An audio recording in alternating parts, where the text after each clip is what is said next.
Okay. Good morning, everyone.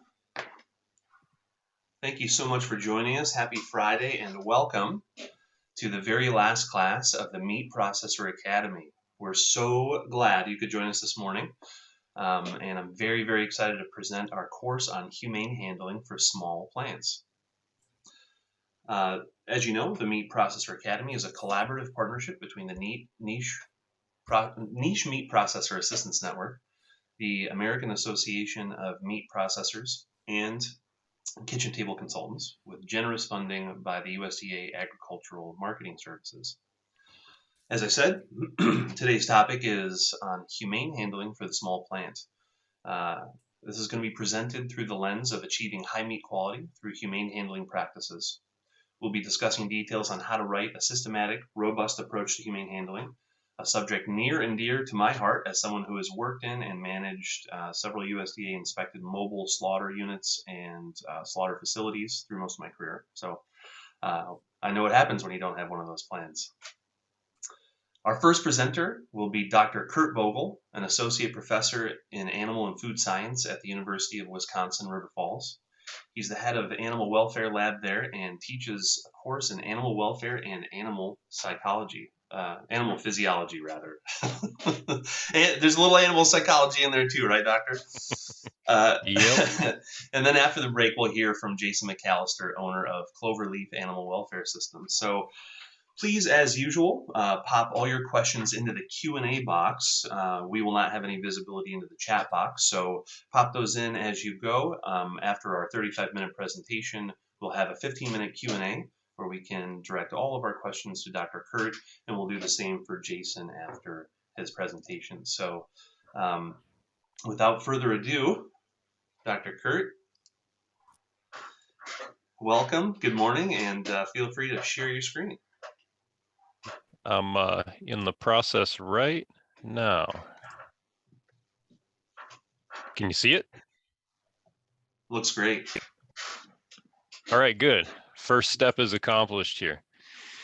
Well, good morning, everybody. It is, it's still morning here. It's 11:03. I'm located in the Central Time Zone. And before I get into the content that I've got for you today, I want to take a moment to thank David and Rebecca for the invitation to present today. And I'm excited to join Jason and to see what he's got to present as well. I've spent most of my working career around small and very small slaughter plants. And so the content that's developed here for you today is really centered on just that. A lot of my approaches on trying to find ways to solve problems that actually stick. And so as we go here, if you've got thoughts or questions, feel free to drop them into the chat or interrupt, and we can talk about things a little bit as we go. I'm perfectly okay with being interrupted. Just to give you a little bit of background, just briefly, on our animal welfare lab at UW River Falls, I wanted to share that what we have is I guess a relatively new program. We got some startup funding from the Oscar Mayer Business Unit of Kraft Foods Group back in 2012. The UW River Falls is predominantly an undergraduate institution. And so we conducted undergraduate research that was focused on animal welfare and behavior. Most of my focus is on the handling and welfare of animals around the time of slaughter. In 2017, we started to sponsor some graduate students. We currently have 2 students that are working in and around our lab. One is Carly Anderson. She's a PhD student at the University of Nebraska. And Hannah Olson is an ag education focused master's student that does work with animal welfare within our lab. We've usually got about 15 to 20 undergraduate students that are involved in various projects throughout the year. And right now we're doing some work that's funded by the USDA to try to improve stunning locations and guidance for mature cattle and pigs. So that gives you a little background on us. Let's talk about animal welfare. So first of all, we've got to define what this means. Now, there's actually a globally accepted definition for animal welfare that has been established by a group of subject matter experts in this area and published by the World Organization for Animal Health. Their acronym is OIE, and I know that doesn't match, but it's because their name is French. So it's Organisation Internationale des Epizooties, focuses on World Organization for Animal Health, essentially.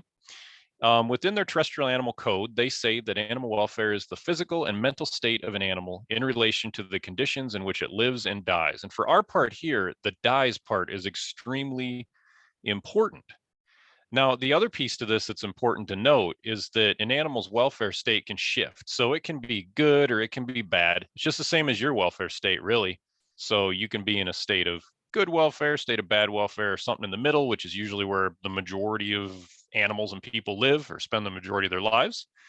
But this concept of animal welfare is really centered on the ability to cope. That's the major driver with it. In order to have welfare, an animal has to have the ability to try to cope with its surroundings. Failure to cope results in death every time. In order to cope, though, the animal has to be alive and conscious. All right. So essentially what this means, if we really think about it, is that since the animal has to have the ability to cope to have welfare, and in order to cope, the animal has to be alive and conscious, then by deduction, we can come to the point where animal welfare only occurs during the time the animal's alive. We can take it even a step further, and we can say that welfare really only matters to the animal directly. They can only experience their welfare state when they're conscious. All right, so now we've kind of drawn the line, essentially, of like where we need to pay attention to welfare and where welfare then sort of drifts away, hopefully quickly, and we're left with a carcass that needs to make it cleanly and quickly to the cooler.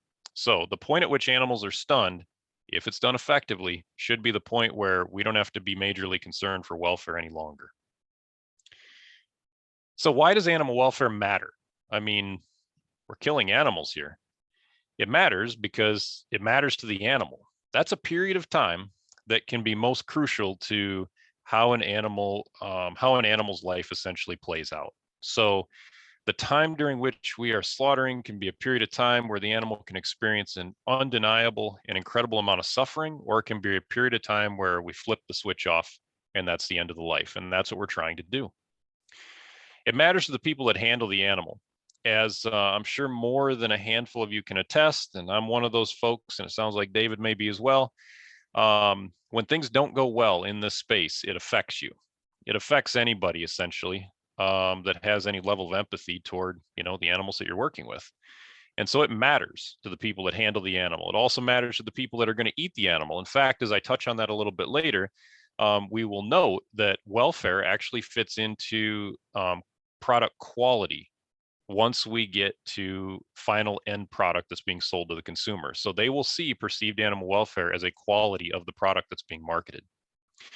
In addition, the welfare of the animal prior to slaughter can also impact product quality and yield. So an animal that's highly stressed prior to slaughter will typically end up with meat quality attributes that are not quite as acceptable as the attributes of meat that comes from animals that have not been mishandled or have not suffered.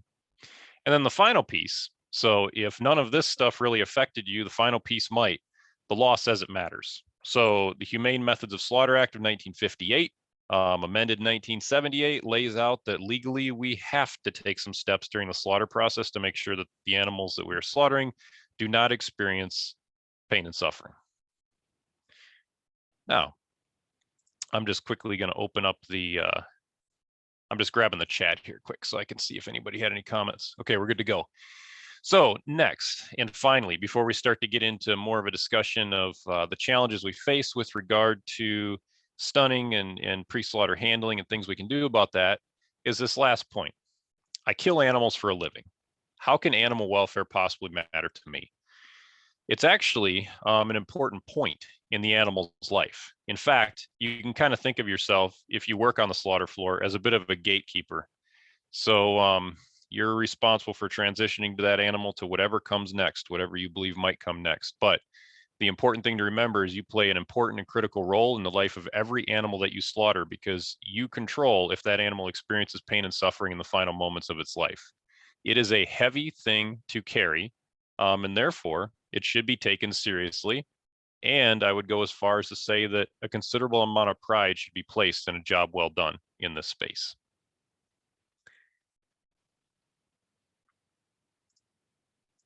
So let's talk a little bit about some of the challenges that we face within the slaughter of red meat species. There's a project that our animal welfare lab group has worked on for the past several years now. I think we're going on maybe 7 years or so.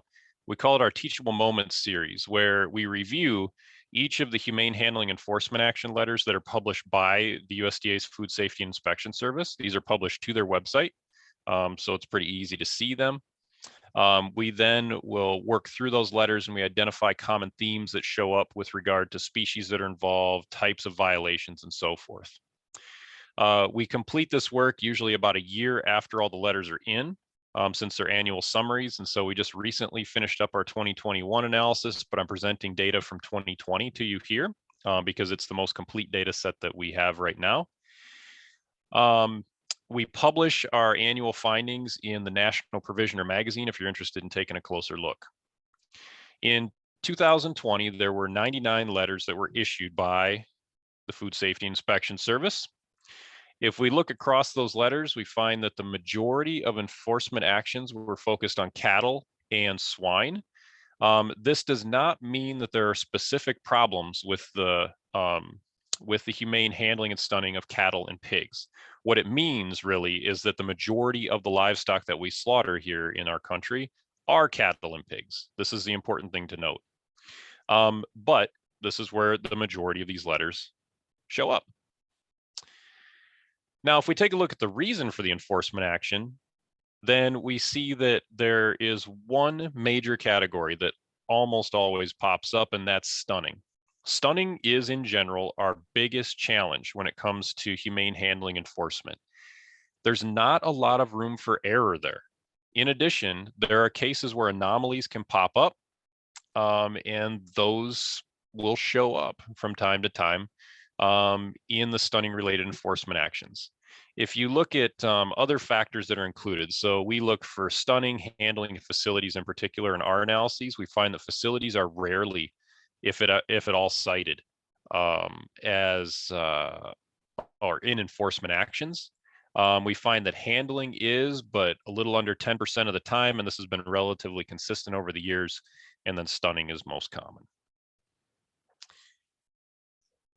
Now, when it comes to the stunning related enforcement actions, we also looked at the type of stunning that's involved. And one thing I want to note here is that the majority of our stunning related enforcement actions come back to mechanical stunning, captive bolt or gunshot, followed by electrical stunning. Now, if we take a little deeper look at the reasons for mechanical stun failure, what you'll see here is that the majority of the letters that are published actually don't clearly report the cause for the stun failure. So this is one of those things that we've included in our analysis from year over year, so that hopefully the FSIS can kind of see that we need more information as well if we're going to learn from these enforcement action letters. But in the approximately 48% of letters that did include a reason for stun failure, you can see that placement is the major cause there. And then that's followed by restraint and equipment issues. So when it comes to placement, that's something that we can easily deal with. It's pretty easy to find the landmarks on the head of the animal. But the second piece to it too that can be a bit of a challenge, and it's hard for us to deduce through reading the letters, is how deep the captive bolt gun may penetrate in cases where maybe they were in the right location but still had an ineffective stun. So let's talk a little bit about humane stunning. And this is where I want to try to keep things as practical as possible and give you all some guidance. Also, I cannot emphasize this enough that if you have questions regarding stunning location or method or equipment or any of those things, please, please, please reach out. I can help you with this. So at the end of this presentation, you'll see my contact information. Always feel free to reach out. I'm more than happy to offer guidance. Now, within 9 CFR 313, which is the set of regulations that enforce the Humane Slaughter Act, Section 313.5 includes approved stunning methods. There are 3 categories of approved stunning methods, and those are chemical, electrical, and mechanical. Chemical really consists of carbon dioxide gas at this point. We see this for pigs. There are some small CO2 systems that are commercially available. However, we see that the majority of hog stunning in small and very small plants will actually happen through the use of either electrical stunning or mechanical means. So with electrical stunning, we have to pass a current across the brain of the animal to render the animal instantly unconscious. We often will see this used with pigs and with sheep, and there are some things we'll have to keep in mind with that as we get a little deeper into this presentation. We'll talk about it. Then for mechanical, we have two options available. It can either be gunshot or captive bolt. The thing to keep in mind with gunshot is that we're dealing with a flying projectile, and that can be a potential safety issue. We also have to make sure that we're using an appropriate caliber firearm to get the job done. And then the final piece that I'll probably mention a little bit later too, but I want to emphasize here is that we should never hold the muzzle of a firearm tight against the head of the animal, because you need to allow space for the exhaust gas from combustion of the gunpowder to escape. For captive bolt, this is where we're going to pass a captive metal rod that's included with the device into the brain of the animal quickly. And then in some cases, it retracts back into the gun. In other cases, you have to manually reset. Just as kind of an aside, the guns that you have to manually reset often have deeper penetration depths, which are better for effective stunning. We often use those in cattle and sheep. Now let's talk about captive bolt and firearm for just a second longer. The big thing to keep in mind here is that shot placement for captive bolt and firearm stunning is the same. We have to be very careful, though, with the firearm to reduce the risk of missed shots and ricochet and things that could cause potential harm to bystanders as well. Now, shot placement is different for each species that we work with. In the case of captive bolt and firearm, and this is due to different locations of the brain within different species. The objective of our shot, though, is to cause damage to the cerebral cortex, to cause immediate unconsciousness with no chance of recovery. Ideally, we are also hoping to hit a structure within the brain called the thalamus, which is in the upper portion of the brainstem, kind of just under the cerebral cortex, where more of our higher level functioning happens. The aim of that penetrating captive bolt gun or firearm then will change according to species, and we're going to walk through that in just a moment. In this slide, you can see the basic cranial anatomy, though, of cattle and of pigs. And so in the image that you see above the text that says primary target is the brainstem, you can see the head of a steer. So this steer weighed approximately 1,350 pounds, and this is one that I just split with a well saw on our slaughter floor one day when I had a little extra time at the end of the day, and then grabbed a picture. So you can see where the brain is located. The head is really big, but the brain is relatively small. The brain of a fully grown bovine is about the size of a large grapefruit. In the case of pigs, their brain is closer to the size of a larger orange, and it's kind of smashed down a little bit, kind of flattened a little. But you can see where the brains are located in these animals. Now, our primary target is the brainstem because this is our center for basic respiratory and heart function. The idea here is that the change in pressure inside the skull of the animal is going to cause the animal to lose consciousness as soon as that bolt hits or the projectile from the firearm hits. But then what's going to ensure death of the animal is going to be disruption of the tissue that's closer to the brainstem, because that's where a lot of our basic body functions are managed. If we take control away from that, those functions will eventually go away. And then we accompany that with rapid bleed out. Now, in the case of pigs, we have different shot placements depending on the size of animal that we're dealing with if we're going to use a captive bolt or a firearm on these animals. In the case of a pig that's 200 to 300 pounds, so a market weight animal, or a little bit lighter or heavier, if you will, is 1 inch above the eyes in the middle of the forehead, parallel with the spine. In the case of older boars and sows, the shot placement should be moved a little bit higher. It should be 1.5 to 2 inches above the eyes and parallel to the spine. Now, these are landmarks, or these are guidances that have come from our work in our animal welfare lab and working with market and mature pigs to identify appropriate captive bolt locations. You'll see different variants of this guidance depending on where you're looking. So the guidance from the American Association of Swine Veterinarians may vary from the National Pork Board, for example, but in general, they tend to get you to a very similar neighborhood when it comes to the location of the shot. Now, proper shot placement has to be capable of penetrating the skull and then causing disruption of the cerebral cortex, or kind of the upper part of the brain at a minimum. We're hoping to hit the brainstem too. The skulls vary in thickness within market weight pigs and mature pigs. In market weight pigs, you can expect to see skull thickness and soft tissue thickness that's somewhere in that inch to an inch and a quarter, at the most inch and a half thickness.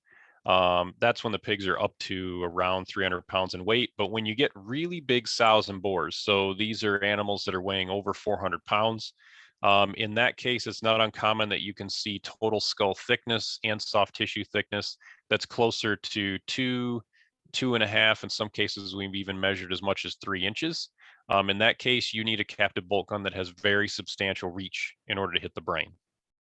It's not that the bone stays solid in those animals either, but it actually gets really kind of spongy looking. And so it's not that it's harder for the captive bolt to get through the skull. It's just that the captive bolt may have difficulty reaching the brain because it has so far to go. In the case of cattle and calves, the shot placement that we use is at the intersection of 2 imaginary lines drawn from the outside corner of the eye to the opposite side of the pole. Do not use the ears. I'll repeat that here. It is not from eyes to ears. It is from eyes to pole, where the horns are located. If the horns are present, you go from the eye to the horn on the opposite side. That X will mark the spot. In some recent work that we've done, some research that we're just analyzing the data from now that we collected last week, we found that it really didn't seem to matter with regard to breed type either. So we saw that in like mature beef cattle, the shot location was really the same as if you were dealing with mature culled dairy cows. So again, the X marks the spot in this case, from eye to pole, not from eye to ear. In the case of sheep and goats, the shot placement is on the top of the head, along the midline, so that's the center of the body, pointing downward toward the throat of the animal. So you can see appropriate shot location here. Next, we're going to move on to talking about electrical stunning. So with electrical stunning, the goal here is to pass sufficient electrical current through the brain to render the animal unconscious. This can take a substantial amount of electrical current. We talk about current in units of amps or amperes. It's important to pay attention to amperage when you're setting up your electrical stunning system. There are 3 primary types of electrical stunning systems that we use. We have head only, head heart, and head to side or back. It's strongly recommended for small and very small processors that if you use electrical stunning in pigs, you use head heart stunning. So the way head heart stunning works is that you'll place the electrode first on the head of the animal. There are different locations you can use here. Usually we go behind the ears. So of all these, that seems to be the easiest to use, but if you have tongs available, you can take different locations, kind of depending on what fits the ergonomic ability of the operator, like how it fits their body and how they can move, and the location of the animal. Now, the outcome is most important.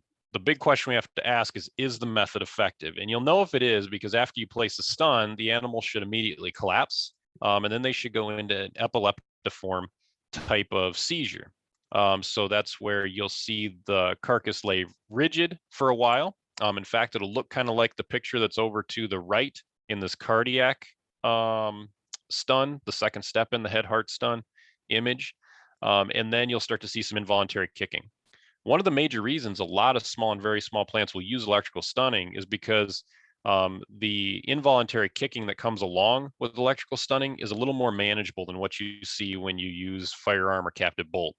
It's very, very severe involuntary kicking that typically comes along with a firearm or captive bolt in pigs. Now, let's talk more about these electrical stunning methods. So the head only method is reversible. It only lasts for about 15 seconds. And this can be a major problem for a plant that has very slow hoist speed. If you're going to shackle and hoist, even if you're really skilled, it's nearly impossible to get an animal shackled, hoisted, and stuck and bleeding well within 15 seconds. Like, you are moving if you can make that happen. As a result, it's typically a good idea that you place your head stun. Make sure that's effective. So the pig will be unconscious, laying in that sort of semi-rigid state, maybe moving into some epileptiform activity. And then you place your electrodes for your stunning wand into the armpit of the pig, as you can see in the picture over to the right here, and you apply the same stun that you apply to the head, same voltage, same time length. This will cause cardiac fibrillation. It'll cause the heart to stop beating rhythmically. And so this will cause blood pressure to drop to virtually zero. And in most cases, it effectively kills the pig. There are some advantages to this head heart stunning. So this will allow you to have a longer stun to stick interval. These carcasses tend to be a little easier to shackle, although you will still see some involuntary kicking.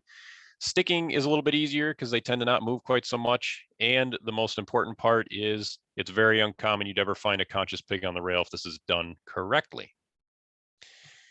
Now, when it comes to quality, the quality effects of doing the head heart stun are relatively minimal. And in fact, we haven't received any complaints from the small and very small processors in the upper Midwest that use this method from their customers. So generally speaking, this seems to be a case where if there is some effect on meat quality due to passing more electrical current through the body of the pig, it's probably negligible and probably worth it in the long run because it prevents you from dealing with a suspension or a notice of intended enforcement, depending on if you have a robust systematic approach to animal welfare in place or not. Color is or was not statistically significantly different in pork loin samples from pigs that were head only stunned versus head heart stunned either. And so the final point here that I have to share with you is that this method, when we worked through the validation work for it, was one that seemed to be very helpful for small and very small processors. So it's strongly recommended if you're going to electrically stun pigs and you're using a head only stunning wand or tongs, that you apply a second stun to the cardiac region. It's important though that the head only stun is effective because it's actually an egregious act. So very highly unacceptable act if you apply a cardiac stun to a pig that is conscious. So head first, then heart every time. Now, there are some keys to a good electrical stun, and they're included here. So we have to have good stunner contact. The pig should be damp, not dry, but not soaking wet either, where the voltage that we apply or the current that we apply could just pass over the surface of the pig. We have to make sure we're using correct voltage and amperage. I don't have time necessarily to lay out all that in detail for you right now, but I can tell you as a rule of thumb that I'm usually targeting around 295 to 315 volts on a market weight pig if I'm using one of those red Best and Donovan type stunners. And that usually gives me around 2 amps of current on a standard market pig. But you got to measure that to confirm it. If you want help on figuring out how to measure it, please reach out. I can help. And then restraint is also really important. The pig should obviously not be able to run away. And in the best case, the pig would not be able to fall away from the stunning wand. If you're going to pen stun, it's a good idea to use tongs because you can at least latch onto the pig with those. But ideally, you'd use some sort of V-Restrainer with a drop floor in it. So you walk the pig in, it usually trips a little flap on the floor drops out, and then the pig just settles into this V, and then you can apply a stun. If you're doing electrical stunning in a V-Restrainer, you want to make sure that restrainer is lined with plastic for insulation. After the stun, if you're doing a head-only stun, make sure your stun to stick interval is not more than 15 seconds. If your hoist is too slow, or if you would prefer the additional insurance, just use the 2-stage stun. So use head followed by heart. The next is to get a good stick. Make sure that you use a good training method for that. So usually what I do if I'm training a new sticker is I will stick myself and let them observe, and then I will let them place their knife into my stick wound to get a feel for what that feels like on multiple pigs before we proceed onward to letting them stick on their own. With a lot of folks that I'm training to stick, if they are comfortable with it, I will put my hand over top of theirs and guide them through the sticking process on at least a handful of pigs so they can feel exactly how that works before they take the reins themselves. This is one of those things where you don't want to just throw somebody into it and see if they sink or swim because there's the potential to cause a substantial amount of suffering for the animal. It's clearly, it'd really mess with a new worker's head if they messed up. And then finally, it can cause some substantial problems for your plant. So make sure you're using a sharp knife. Also make sure you've got a big stick wound. You want to be at least 1 inch in size. That's relatively small. 2 inches is pretty nice to have for pigs. You should have a really strong stream of blood that flows out. After stunning, you want to check for insensibilities. So you're going to check for corneal reflex, rhythmic breathing, and heart rate or heartbeat. In particular, we're looking for corneal reflex and rhythmic breathing for most animals because we're not monitoring heartbeat. If we see any of those signs, we should immediately take a second shot. Don't even think twice about it. Take the second shot. For most inspection personnel too, if you're monitoring and you're like, hey, I just feel kind of uneasy about this one, and you tell them about it, they will go along with you taking the second shot without necessarily taking an enforcement action on you, as long as it's clear to both of you that it's like, all right, this animal appears to still be unconscious. I'm just not feeling that great about it. I'm just going to place another shot. So that's one of those things to keep in mind. Maintain good communication with your inspector, and that can help you to navigate some of these potentially challenging issues. When we're training stunner operators, it's also important to follow a progression. And so what we usually want to do here is we start by instructing them, walking them through the method that we will use, showing them the equipment, all of that stuff. Then we let them observe. We move into practice application where we'll let them stun animals that have been previously stunned. So that's what I'll usually do when I'm training, especially in our small plant here at the university. If I have a student I'm training to stun, I will stun first to make sure the animal's unconscious, and then I will hand the captive bolt over to another or to the trainee, let them go through the process of resetting the tool, putting the blank in, reloading it and everything, and then placing their shot into the previously stunned animal. The other thing we do is we skin and split heads. This is really important because that shows where the bolt goes and it helps the operator to envision where the brain is located. Then, only after that, we allow the operator to begin stunning on live animals. In that case, we have somebody nearby that can help to guide it. We give them very short periods of operation time so they kind of work up the stamina that's needed to do that job. And then we check in often on their well-being. This is a job that's mentally and physically draining, and so we want to make sure that we manage that appropriately so that we don't harm the people that are doing the work. Okay.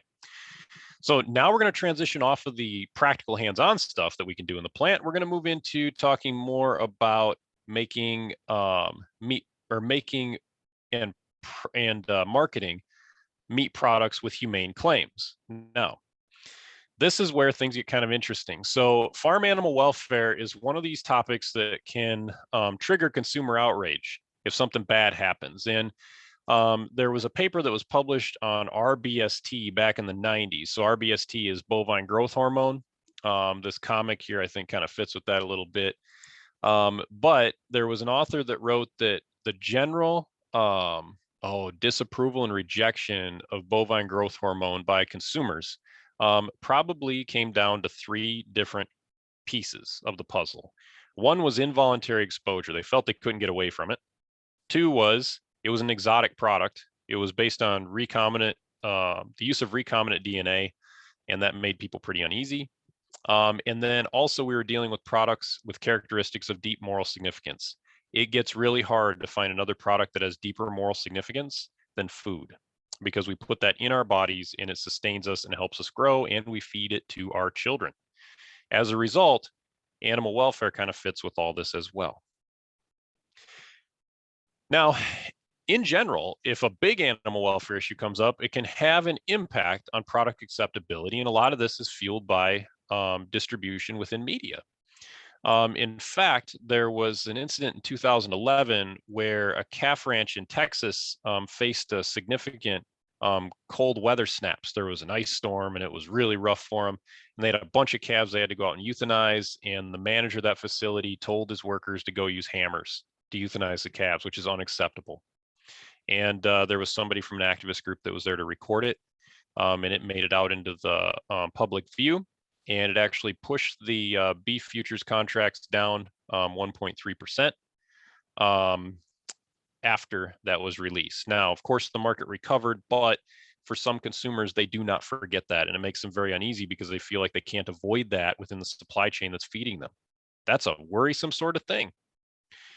So the big thing to keep in mind then is that these sort of slip ups with regard to animal welfare can have some pretty substantial impact overall on the acceptability or consumer acceptability of product. In another example I want to share with you, some researchers did some work with yogurt, but this applies to meat products as well. They did this yogurt taste test where they were comparing plain versus low-fat yogurt. They also included animal welfare information, so regarding the cleanliness of the animals and how the animals were moved. And then they also did another test where they wanted to see how people would consume product or continue to consume product after given both different types of yogurt with different animal welfare information about the yogurt. Here's what they found. Consumers were more willing to pay for the plain yogurt when no information was provided. The reason for that is because it tasted better than the low-fat yogurt. When they added information regarding the cleanliness and the freedom of movement for animals, that increased the consumer willingness to pay for the product. However, if the product quality was less acceptable, then the consumers became less willing to pay for the product on their second purchase. What this says is that the perception of animal welfare is a quality attribute of the product. That's the one big thing. It will help you to make initial sales of product. If a consumer has a choice between one that has a positive welfare claim and one product that doesn't, they will gravitate toward the one that has the positive welfare claim. But if they open the package and eat the product and the product is unacceptable, they will not return just because there's a positive welfare claim on the label. Moral of the story, you have to make a good product and you have to make sure that you're doing what your label says it's doing if you're going to market with an animal welfare claim. If you don't market or you don't follow essentially what your label says, then people will figure that out and you'll lose trust. This happened actually with the United Egg Producers back in 2002. They rolled out this label called Animal Care Certified. You can see it over here to the left. Just so everybody knows, we've got about 3 slides left after this one. So I'll be through it pretty quick. So I just wanted to pass that off to David as he's watching the time finish up here. So quickly back to the story. The United Egg Producers rolled out this new animal welfare label for all their eggs, and their program listed standards that everyone in the industry could meet. No problem. They didn't have to change a thing. And there was an optional checklist at the end of the program that all they had to do is, if they wanted to, they could walk through their facility and check off some boxes. That's real neat and everything, but it didn't have any real substantial meaning. There was a group called Compassion Over Killing, an activist group that took a close look at this because they thought, the egg industry has some standards for animal care. We want to see that. They took a look, they sniffed out that this was just a case where they, were trying to use a label essentially to increase consumer trust in their product. So they reported to the Better Business Bureau. The United Egg Producers lost their initial hearing in November of 2003. They lost an appeal in May of 2004, and they changed to the label that you currently see on a lot of egg products today, which is located in the lower frame here, called United Egg Producers Certified. That doesn't necessarily resonate with people the same as Animal Care Certified does. They really lost an opportunity to use what was really a kind of a nice label. The moral of the story here is that a nice label is not all that's required when it comes to animal welfare claims. You have got to do the right thing. You got to be ready to prove it. So if you're going to market with animal welfare attributes as part of your marketing claim, you need to resist the urge to rush. You only get one chance to do it correctly, so don't slap it together. Take your time. Make sure you build a claim that's going to fit well and you can stick with. Find a way to verify your claim. If you slaughter animals, consider using an auditing program. If you purchase raw materials, ask for audit summaries from your suppliers. Make sure you tell the truth. If a label claim is meaningless, someone will eventually figure out. And then you're in a world of hurt because it's really hard to gain back trust, especially with a product of high moral concern like food. So make sure that you do this right and you be honest. And then the final piece here is you have to make a great product. Regardless of label claims, a purchaser will not return for a poor quality eating experience. So in closing, animal welfare matters. It matters to the people that do the work. It matters to the people that eat the product. And importantly, it matters to the animal very much. Stunning efficacy problems are the leading reason for Humane Slaughter Act regulatory actions by the Food Safety and Inspection Service. And there are two primary fixes that will help to solve the majority of stunning related issues. They are training and maintenance of our equipment. Those two pieces are really big here. Next, marketing welfare verified products is a good thing, but be careful how you do it. You want to make sure not to get too overzealous with this. Make sure you're careful and deliberate and honest in your marketing. And finally, do not be afraid to ask for help. Animal welfare in the meat industry is generally considered a non-competitive issue, which means you can reach out to people that have experience and they can help you. Also, please feel free to reach out and let me know if you need help as well. My contact information is posted here, and I'm always happy to help. So that's all I've got for you. I think I might have ran a little over. Sorry about that, David. No, it's perfect. That was fantastic, Dr. Kurt. Thank you so much. There was so much good information in there. I really love the specifics that you dove into. And we have a few questions from our students, so I'd love to jump to those. Cool. Okay, We get to do first, those right now? yeah, we're gonna take 15 minutes of questions, and then we'll have a quick break for everybody to fill their coffee cups up, and then we'll be back for Jason McAlister from Cloverleaf. All right, perfect. So our first question comes from Nelson from AAMP, who we know and love, who was a host for us a couple weeks ago. He asks, is any of his recent research showing different areas or angles that is more effective for captive bolt stunning? I can help you a little bit with that. So in the case of cattle, the only location, we'll start with cattle, then we'll talk about pigs. The only location in cattle that has been, I would say, reasonably validated, mainly because it's the place where most of the publishing has happened, is in the frontal location, as I described. So by drawing the X between the outside corner of the eye to the opposite pole or horn. Mm-hmm. We're starting to dig into some work now on placing shots behind the pole. And there are some processors that will use that. The issue there is that it's highly angle dependent, and success with that shot is also highly dependent on the amount of penetration that your captive bolt gun will give you. One thing that I want to emphasize is that if you're using a self-resetting captive bolt tool, so either pistol or cylinder type, either one, where the bolt will always reset itself because it has buffers all the way down the length of the bolt, you should never, ever, ever use that for pole shots, because it doesn't matter if you have an extended bolt or not, the reach of that tool is the same. It's kind of interesting how that works because of compression of those sleeves. So that's for cattle. Frontal placement is the way to go right now. For pigs of both market weight and mature weight, so big sows and boars, if you're going to use a captive bolt on them, the frontal location is still our lowest risk location for them as well. It's a good idea to use restraint for those animals as well. We've looked at other locations, including behind the ear and also temporally between the eye and the ear, shooting across. The issue we run into with those is the overall tissue thickness is actually quite thick. In the behind the ear location, in fact, you might all kind of appreciate knowing this. The pistol type captive bolt tool that we did some research with on this was unable to reach the brain in about 75% of the shots that we placed on cadaver heads. Yeah. So do not go behind the ear at this point. It's not validated. Go in the frontal location. Yeah, that's great advice. I've had the same experience with the behind the ear with the captive bolt. I've only had success with a firearm, and that's got a ton of risk in it in the plant setting anyway. So, yeah, great question, great answer. Got a question from Travis. How important is a head catch pen or a head catch for captive bolt stunning? We just do ours freehand. Got it. Yeah, Travis. So I've worked with both. In fact, I learned how to stun with just freestanding. And then as I've moved into focusing more on managing risk and relying on other people to do stunning, especially in our university plant, I've become entirely sold on head restraint.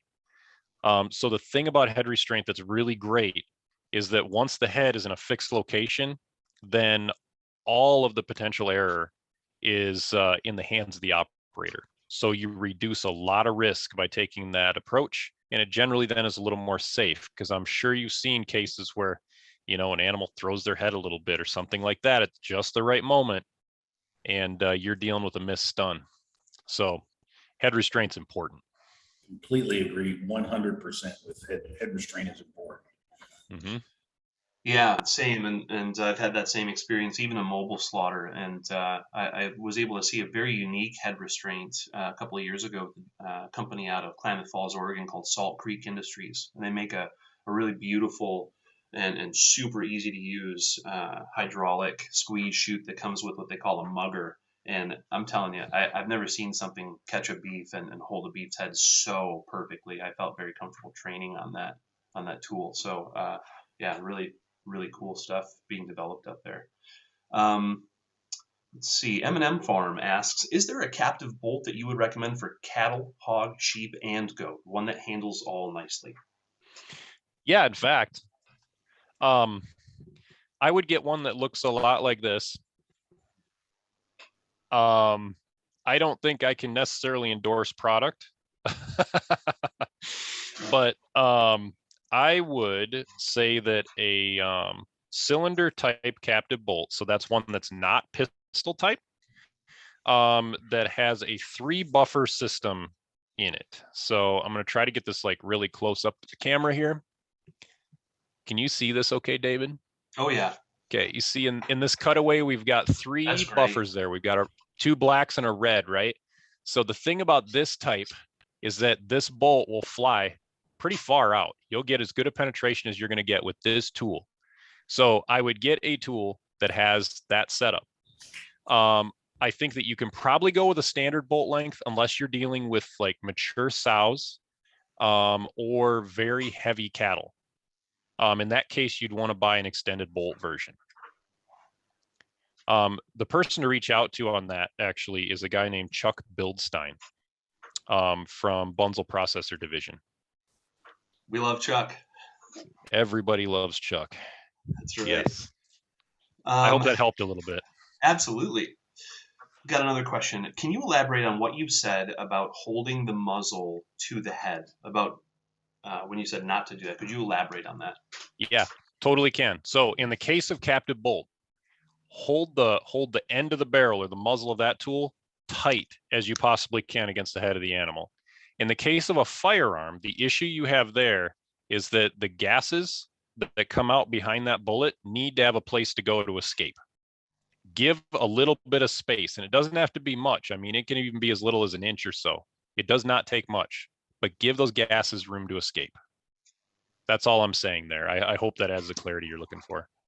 Absolutely. I've got one from Travis. Another one from Travis. Does using a firearm on a hog cause bloodshot product more than stun guns or electrical? Good. That's a good question. So if you use a firearm or a captive bolt, so mechanical stunning in general, you'll expect to see a little more blood spotting in pork. That will be followed by electrical. So at a minimum level, you'd expect to see 5% blood splash, but it can often be higher than that. In pork, I'd say if you get to 5%, you're doing pretty well, actually. Most of the time, though, it's not something that's that makes a product unsaleable. Okay. So what you'll usually see is like kind of a peppering of little blood spots. So just to clarify on that, you'll see it much more often in captive bolt and firearm. I'd say virtually the same amount, followed by electrical. You rarely see it in carbon dioxide. Yeah, great. From Elliot, understanding that all stunners are different, is there a preferred setting for the amperage and time on stunners for hogs? I know you touched on this, but maybe just to bring that back around. Yeah, sure, no problem. So if you can get a quick response from Elliot, can we get the type of hog he's talking about? Yeah, great question, Elliot. If you hear that, please just type that into the Q&A box if you can. And while we're waiting for Elliot, I've got another question sent into the chat. Regarding double head stuns, double electrical head stuns on hogs, do you recommend those? Some plants do a double head stun and then a heart stun. I personally, I've heard of that, but I think it's more of a fear based on a bad experience in the past. Is there any rhyme or reason to that method? It's that boils down to how comfortable the operator is, right? So I've seen variations of that too. Like you'll see in some small plants that they might like do a head only electrical and then shoot with a captive bolt and then come back and do the cardiac or something of that nature. All that is it's an insurance step. If you have an appropriately functioning electrical stunner, you don't need to apply it twice, but you just need to apply it for the appropriate duration of time. So I hope that kind of helps you a little bit. Absolutely. Yeah, great answer. Okay. Okay, we got it for Elliot there. Yep. So mostly market hogs, 275 to 500. Okay. So if we're dealing with kind of your typical market weight hog that might be in that like 275 up to like 325 class, with those, I'm looking to put, if I'm using like the red Best and Donovan stunner, which I've spent a lot of time with in small and very small plants. I try to get that set so that it's going to give me at least 295 volts of electricity. So just volts, right? If that stunner is working appropriately. So if all the circuitry is in good shape within it, then you'll usually get that to work out to be somewhere around 2 amps. In the case of the lighter end of that, it might be 2.25 or so of current. We want to be above 1.5 amps of current to ensure an effective stun in pigs. And if we can get closer to 2, that's usually the rule of thumb that I tend to work with. I would tolerate a little bit of carcass damage if I know I'm going to get an effective stun every time in a small plant in particular. So in the case of pigs that are bigger, oh boy, that's where it gets a little more dicey, because for a lot of these electrical stunners that we have, they use step-up transformers inside. So they're going to take the electricity that comes out of the wall, like 110 volts. They can step the voltage up, but the problem is that as you do that, you step current down. The amperage will drop. And so there's only so far you can take those stunners, those electrical stunners, before they're just no longer effective or they cannot give you more power. So I can comfortably answer the question on the market weight hogs, Elliot, but I don't feel comfortable going into more detail on the larger sows and bores unless you reach out and we can talk more about the specific stunner that you're using. Then I can help to get you tuned in a little better. One last thing. You confirm that the output of the stunner by using a multimeter. Get a hold of a voltage meter, a multimeter. And if you want to test what the output is of your stunner without any load on it, electrical tape the 2 leads on your multimeter to the leads on the stunning wand or the electrodes on the stunning wand, and then activate it. Make sure you're using the right circuit on your multimeter though, or you will fry your multimeter. So you got to use the fuse link. Yes, right? So that's the way that I'll usually test these, is just under no load, at least to give me a starting point, and then go from there. Do not test the numbers on the box, because for most of these stunners, they're actually meaningless. They won't align with what the output really is. Yeah, that's great advice. That's great advice. That was actually part of my pre-operational and then preventive maintenance program was to test that because of that exact thing. You know, we love the Best and Donovan, but on those stunners, it rarely do those VUs represent what's really going on. Okay, if we don't have any other questions, Jason, was there anything you wanted to add before we hop to our break? Okay, great. I think we're good. Thank you so much, Dr. Kurt. That was fantastic. And everybody, all students, Dr. Kurt will be here at the end of the session as well if you have any additional questions for him when we go into Jason's Q&A session. So we're going to take a little break. Everybody fill your coffee cups up, and we'll be back in 11 minutes at the top of the hour, and we will be speaking with Jason Mcallister, owner of Cloverleaf Animal Welfare Systems. We're really excited about this second half. So thanks, everyone, and we will see you shortly.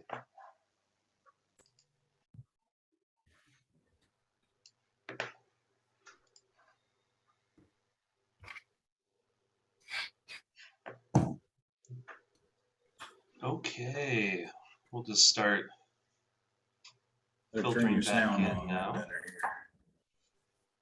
Okay. Okay.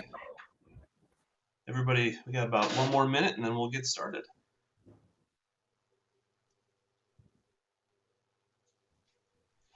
All right.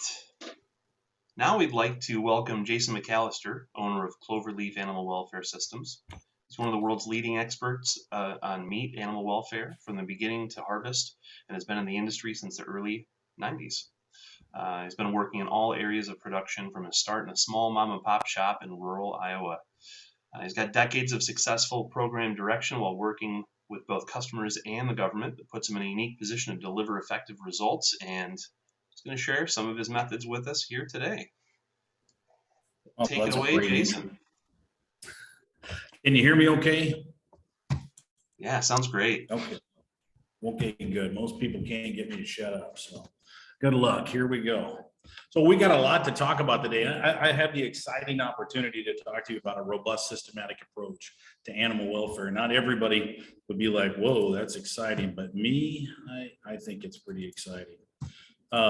Because I started in my family's mom and pop butcher shop in Gilbertville, Iowa. I don't know if you've heard of the little town called Gilbertville, Iowa, but family owned it. I got my start there, and it has dawned on me over the course of my career with working with the bigger names like Tyson and IBP and Seaboard Triumph Foods that the mom and pops that I came from don't have the same opportunity, that don't have the same resources necessarily as the folks at the Tysons of the world, but they have the same rules to live by. So helping with this project, when I got the opportunity, I was very excited to get on board. My company does a lot of that. We work with small businesses all the way up to the large businesses. So we'll get started here. We're talking about robust. When we talk about a robust, systematic approach to animal welfare, what robust means is that we're going to cover all of the potential, everything that we can think of. We're not going to come at this half-heartedly. We're going to come all the way, and we're going to do it step by step, systematically. So that means that we have not only how we're going to do it, but we have a written system of how we're going to do it. And all this sounds confusing and everything. We'll move through it as quickly as possible. Some of the things here that you're going to be looking for are, of course, these things here that are listed. Let's see how we get started doing that, though. We got a whole bunch of things to do. Everybody's nervous about this, and sometimes it can be overwhelming, but when we just get down to it, it's not that bad. So when we're going to think about robustness of our program, what we need to think about is this is the leader of the original SEAL Team 6, Ev Barrett. So proper previous planning prevents poor performance. He had a 7th P in there, but he was a sailor, so I took that out.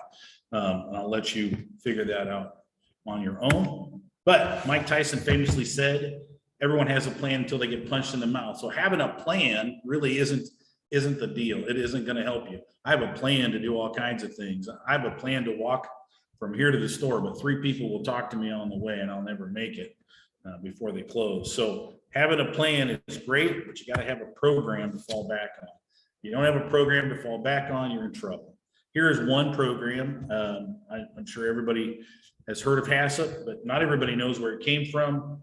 1958, the Pillsbury Company got together with the National Aeronautics, and they decided to create a program to provide safe food for astronauts. And we've ended up with a hazard analysis critical control point. And it's this food safety thing, but it can really apply to animal welfare as well. It's really easily converted over to animal welfare. So where do you start? Do you just sit down and write your RSA one day? Well, I wish it was that simple, but it's absolutely not. We've got to take a few steps to get there. And the first step for me is telling people, and it doesn't always hit people the right way, but really get out of the office, get your boots on, and get out of the office. Go to the barn, go to the floor, go to the receiving dock. If you're in a small plant, that's a short walk, but it still has to be walked, every inch of it. I recommend that you walk to the edge of your property. When we're writing these things, we need to make sure that we cover every inch and every possible thing, and that's what makes it robust, right? So we're going to be writing a risk assessment. Okay. So when we do that, first we need to understand the process. So if you're the person that's going to write these things, you need to understand the process better than anybody. And if I'm the owner, I'd like to think, well, I know it better than everybody, but seriously, you have to get out there and write down, walk it completely. Okay, when the animals come on my driveway, what happens? And then what happens next? And what happens after that? Do they come in, then they're unloaded? Or do they come in and then they wait and then they're unloaded? Do they come in, do they wait? Then they're verified, then they're unloaded. You know, there's a lot of steps, and even these small, minute processes that can't be overlooked. So get a tablet, take some time, take your camera, you know, just whatever you need to do to help memorize things. I'm a visual learner. I take pictures to help me remember things. So however it is that works best for you, do that, but get a good list of your process all the way from where the animals first enter your property until that last second of exsanguination, when they're no longer an animal and they become meat. Once you get that, and you can do it fancy in, you know, in a PowerPoint presentation like this one, or you can do it on a notepad with some circles, right? Different shapes, but get yourself a flow chart so you can remember each step of the process and really break down each step: arrival, unloading, storage of the animals, movement of the animals, pre-harvest, harvest, stunning, right? And stunning effectiveness post-harvest. So thinking about all of those things, you need to have a good flow chart. That way you can visually see, okay, did I miss anything? That's the purpose of the flow chart, is you want to look at it and go through it step by step and make sure you didn't miss anything. So you don't have to get every breath, everything that you do on this flow chart, but every major process should have a spot on the flow chart. And then we're going to do a risk assessment on each one of those steps. Okay, so a risk assessment. This is a big graph and it looks all crazy and scary, but really we're going to break it down each thing. What you need to do is you need to find on each one of those steps, you'll need to write down what are the possible hazards for the animal. And we'll go through arrival, okay, just to get you started. So the animal arrives on the property. What is the potential risk to that animal's safety at that time? How does this animal become injured, or is it detrimental to the animal's well-being? So when I think about my driveway, is my driveway full of potholes? Are the animals going to be shaken up and knocked down, right? Is that a risk? That's something that needs to be mitigated. Is there a huge incline that a truck might stop on? And if a truck stops with a load of pigs, what's going to happen? Those pigs are all going to be in a big pile in the corner here and they could become injured. These are the types of things. Are the animals going to sit on the driveway waiting to be unloaded for 20 minutes, 30 minutes, 40 minutes, whatever that time frame might be? You need to take that into consideration. If there's a potential for injury in a robust system, it has to be addressed. Okay, so in order to do that, we have to go through the risk assessment. We first have to identify it. So now we've identified, for example, that there is wait time on the driveway. Okay, so that's a control point. We've got the risk there, and we'll go through them here in just a second here. But everything you need to understand that it's you have to be honest, you have to be thorough, you have to take a deep look at every step. And I don't recommend that you do this all at once, even if you're in a small plant. I would break it down into individual spots on your flow chart, right? Take a time, an hour, half hour, whatever it is, and just really assess each stop in your flow chart. And then write it out, look at each step, actually watch it being done, right? So watch trucks come into your unloading area, watch people unload, watch the harvest, all of those things when you're doing these things. And one of the tricks that I do, because I'm not always at the plant as much as I used to be anymore, is I ask the people that are actually doing it, hey, how could animals become injured at this point? Where in this system on this step could you think could be detrimental to animal welfare, or that we could be in violation of federal law? Right? So write all that stuff down. Once you get that, then we'll go through, you've got the possible hazards, okay?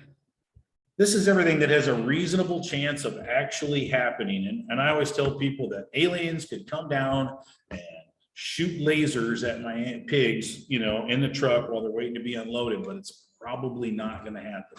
So possible hazards doesn't mean, when you say robust, it still has to be possible. It doesn't have to be something that's, you know, absolutely crazy, but reasonably that it could occur. You want to write it down.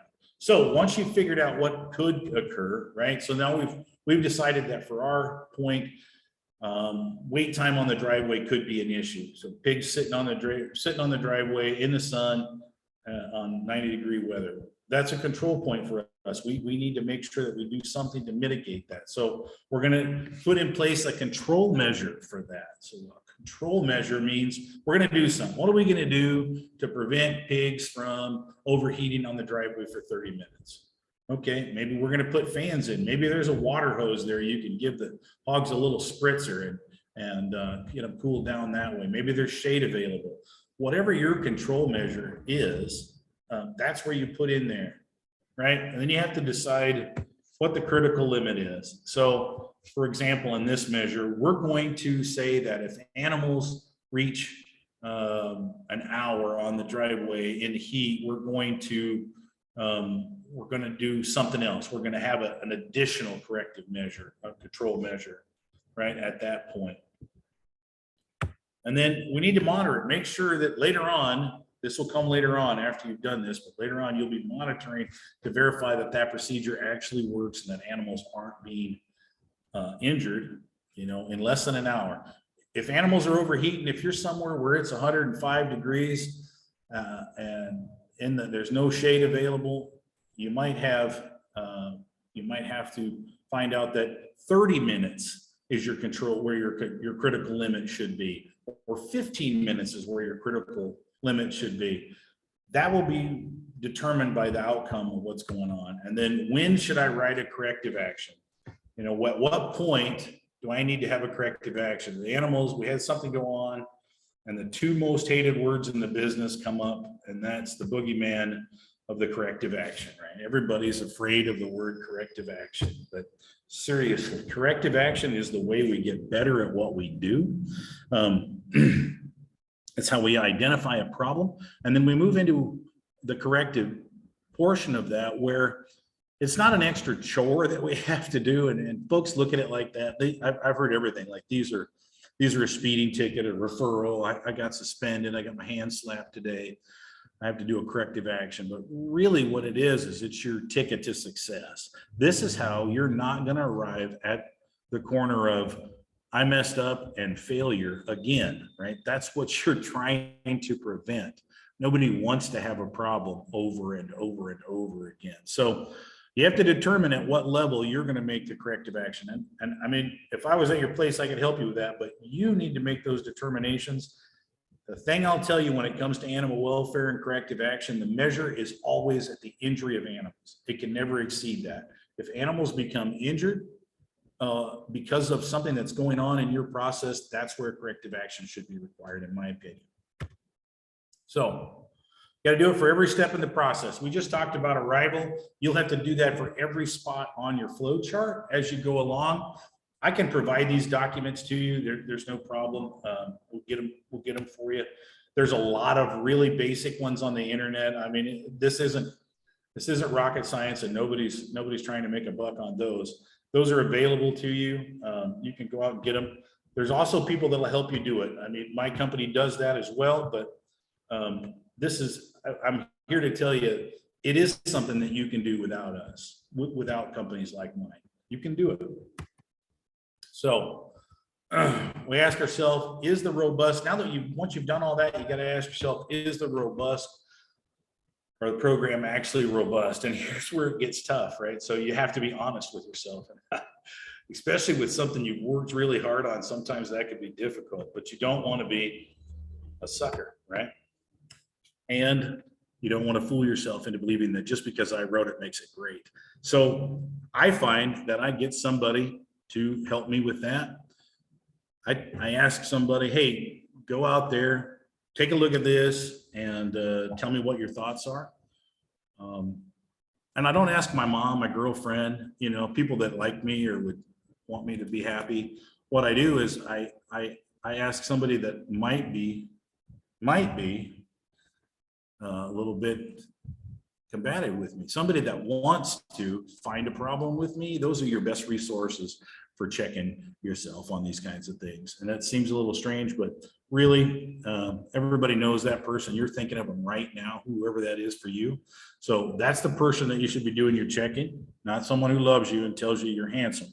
My mom tells me I'm handsome. You can obviously see she's mistaken. So not yet, you're not ready to go. We now have to do a couple more things. We have to, once you do that, establish standard operating procedures.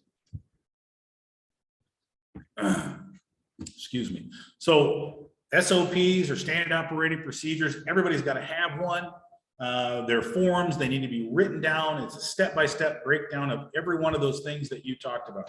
So every step in our flow chart, we're going to have an SOP for, which means this is how we do it.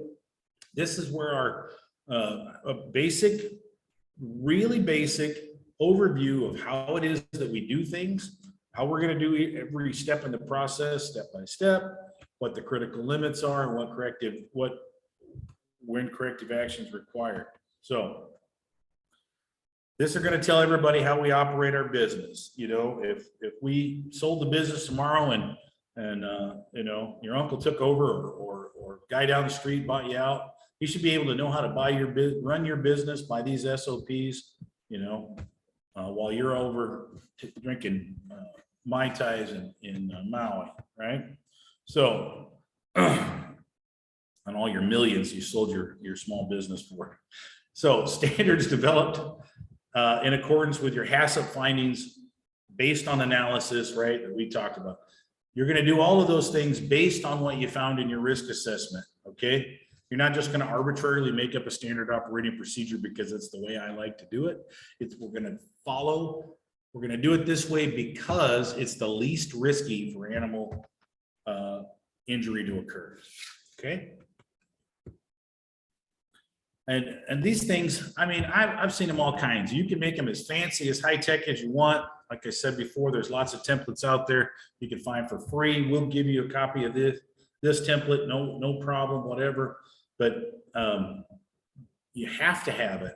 And there's a few things on the document that have to be there, okay?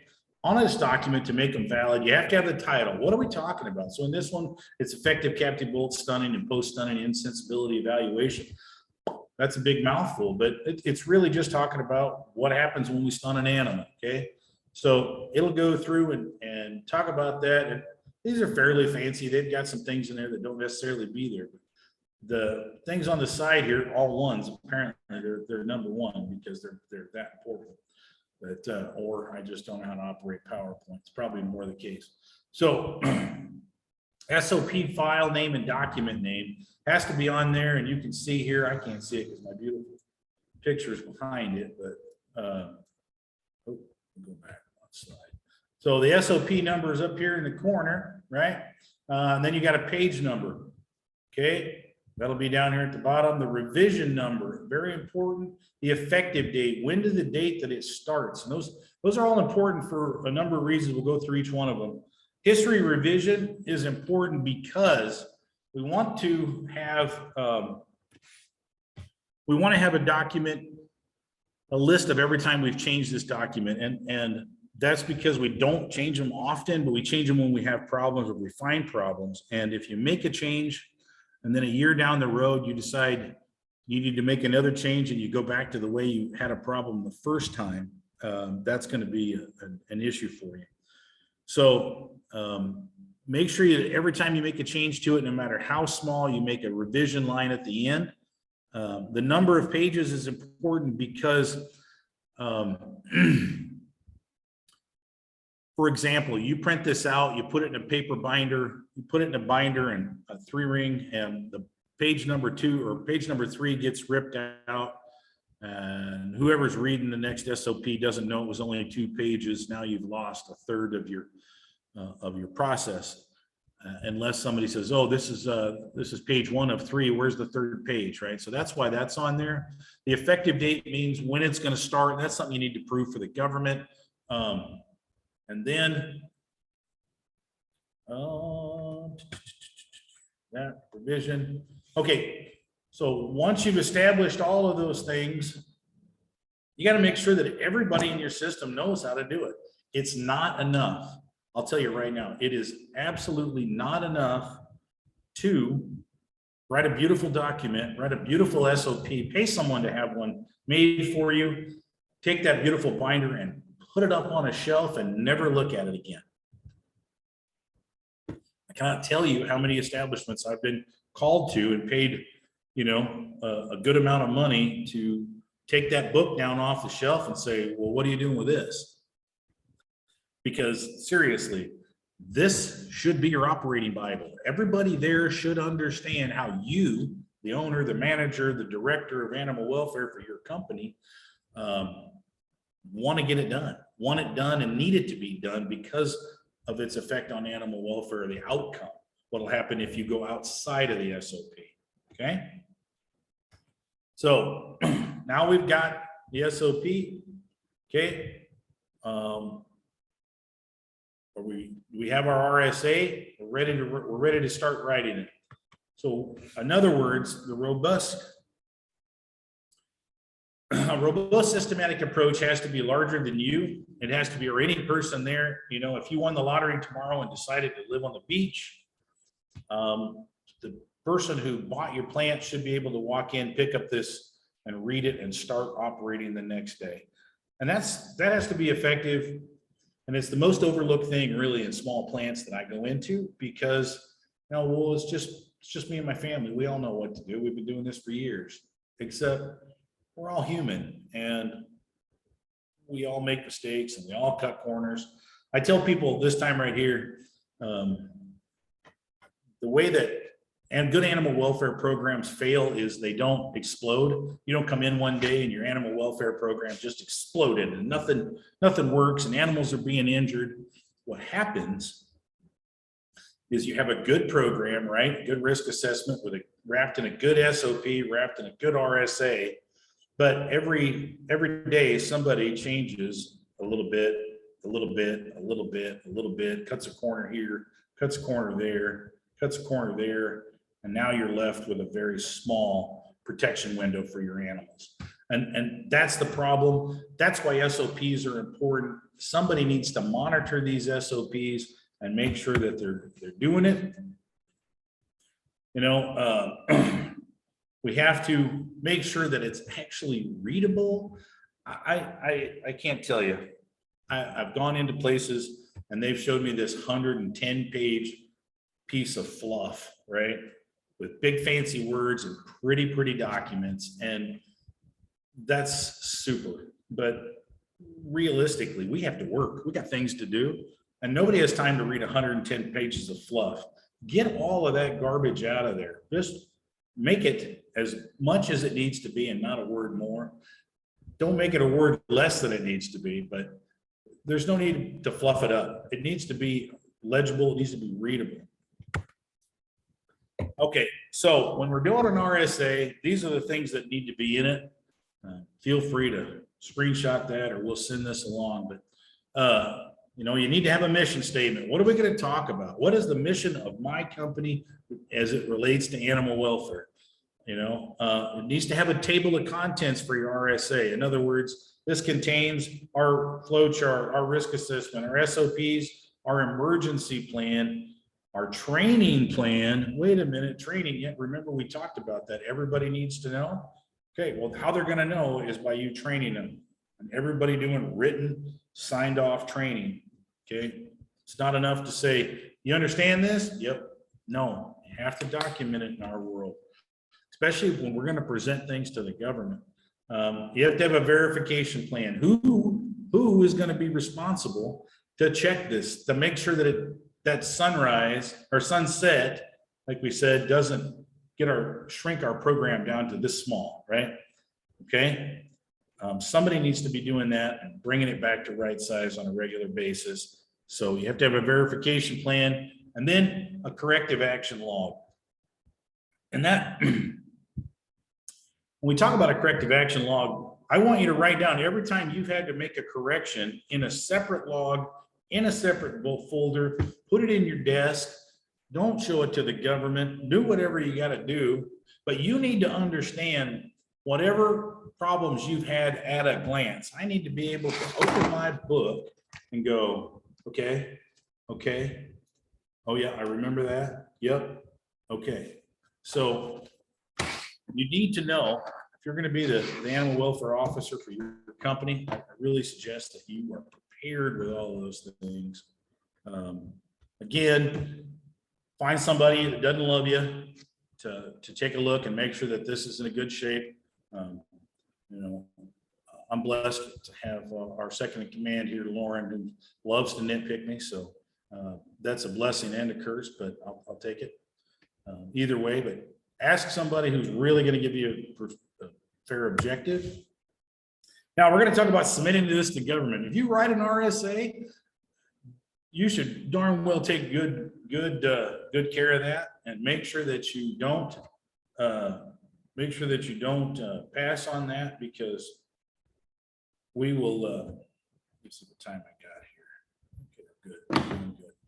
All right. So we'll talk about why that's important in just a minute, but once you submit this to the government, here's the thing: you got to live by this document. Okay, you can't say, remember the big fluff we talked about, don't do that, and here's the reason why. You have to live by this. You have to do the things that you say you're going to do and say the things you're going to do, right? All has to be circular.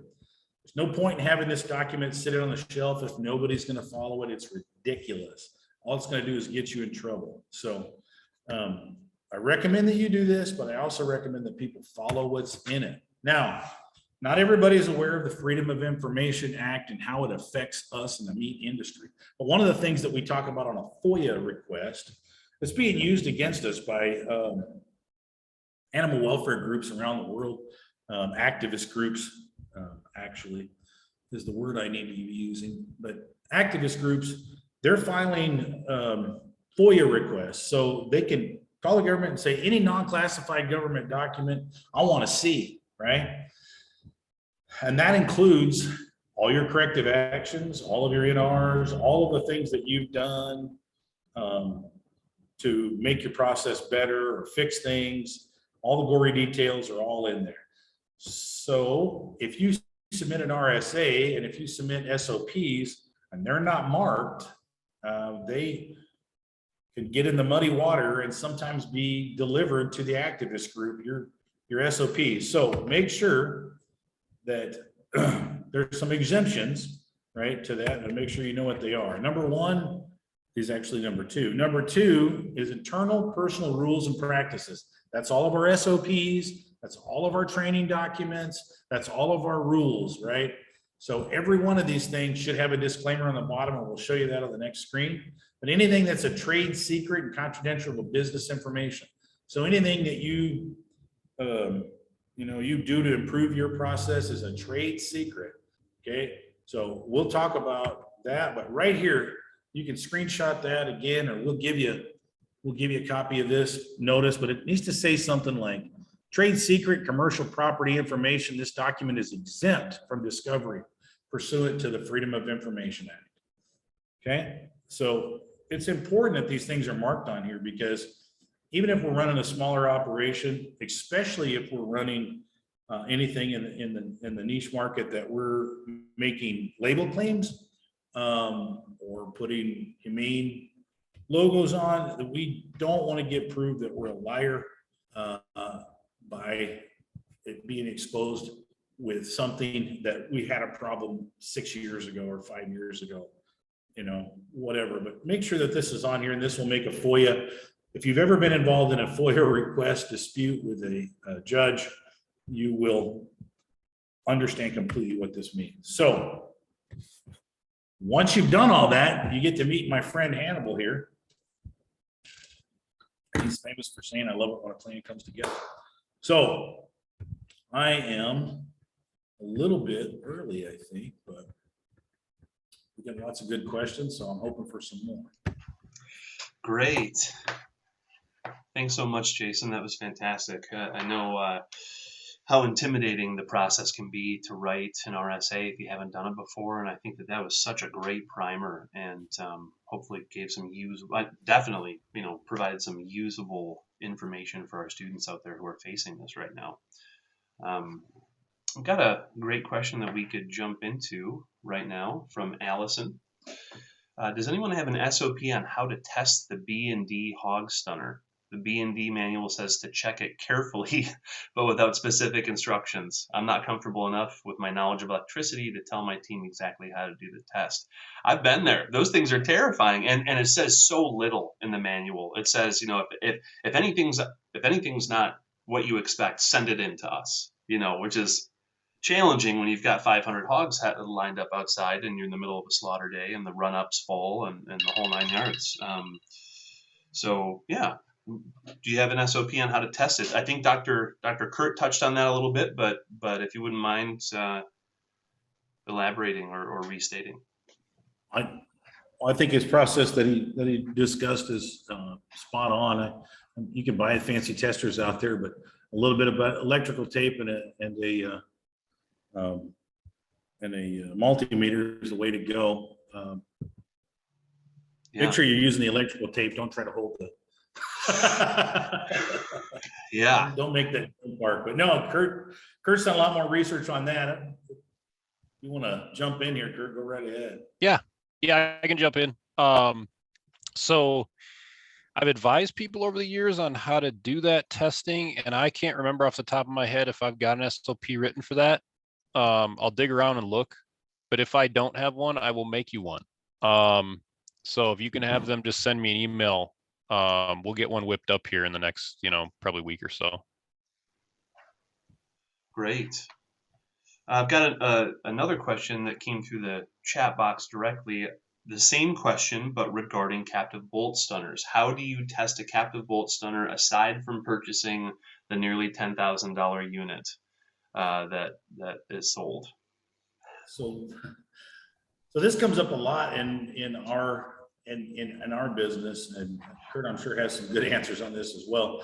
And the thing I can tell you the most important is that every piece of that piece of equipment is in good working order prior to using it. If you're gonna, if you do an inspection of your captive bolt gun and it's manufacturer, ready to go, like the manufacturer states, you're going to have the least risk of having a failure. It doesn't mean that you're not going to have power loads that won't fail, but if you're using these things in accordance with manufacturer's guidelines, and really, I'll be honest with you, every time I go into a plant that's having stunner issues, the first thing I do is crack open this captive bolt stunner, and I find a disaster on the inside.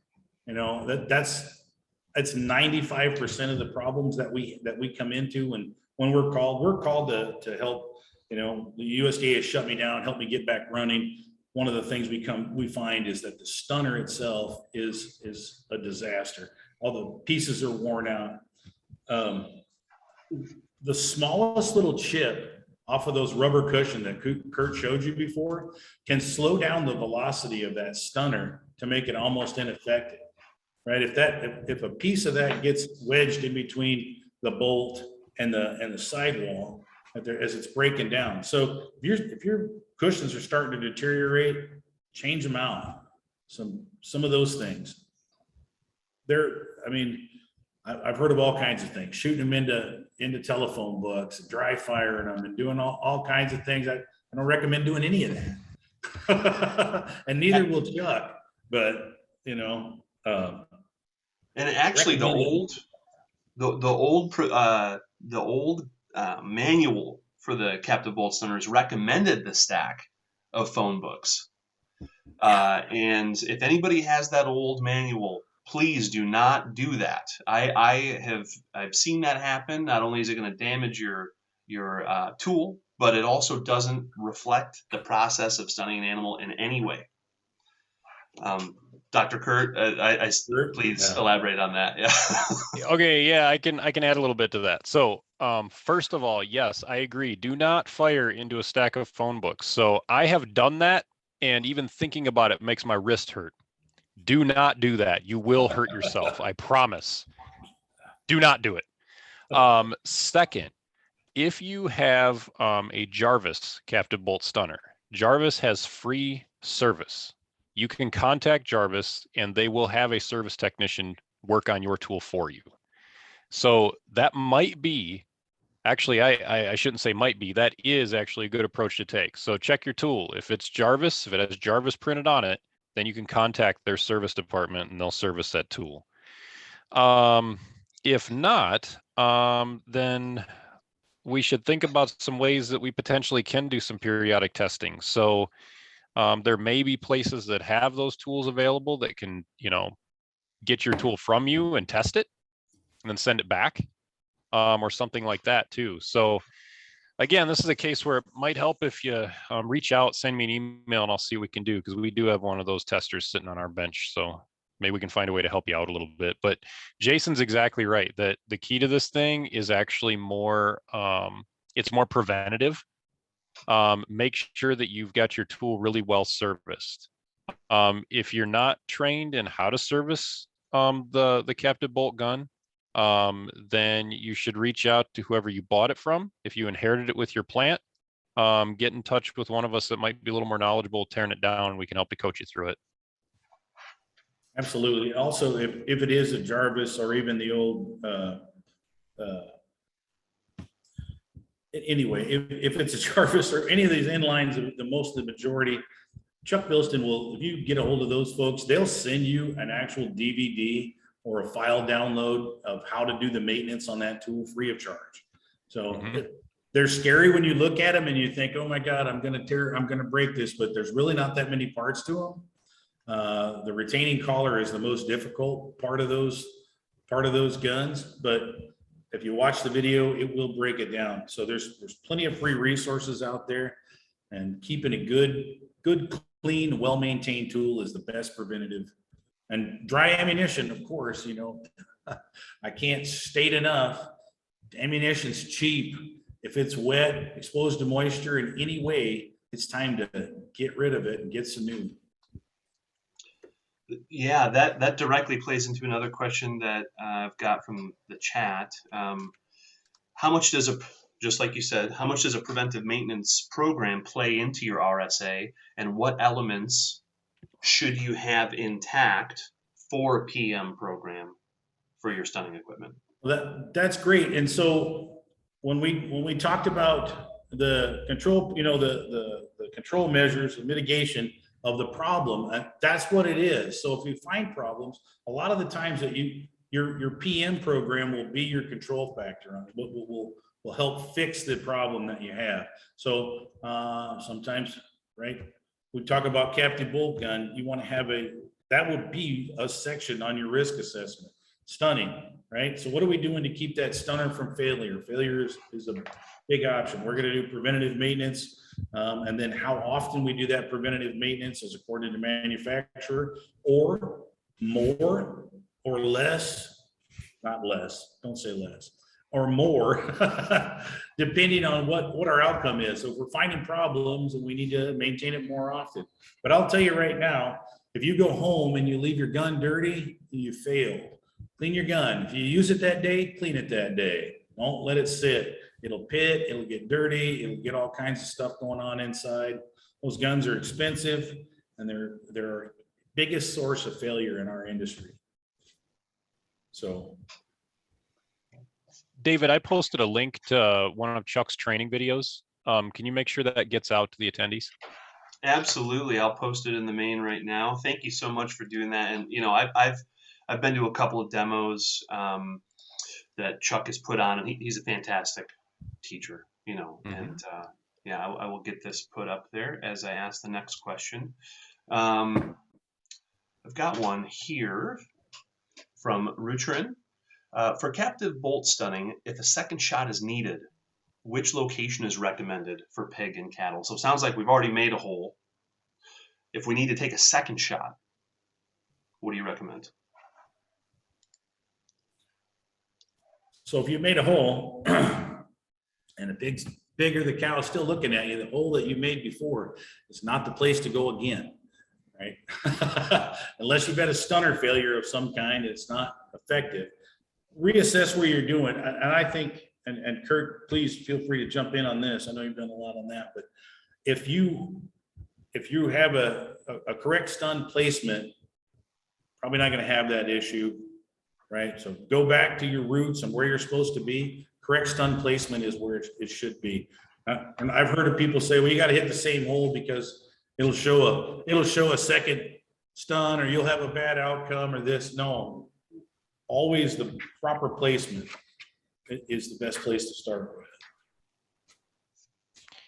Yeah, so I would agree with Jason on this. The thing to do is to keep those landmarks in mind that we talked about in the earlier presentation, and then you want to come back to those. If you're in the right neighborhood and it didn't work on the first shot, go close. Most of the time, you'll end up going higher, would be like your next step. And so in the case of cattle, if you have a failed shot and you think you're in about the right place, go above that shot just a touch. Usually that will be better for you than if you start going lower. So that's kind of my 2 cents on it, I guess.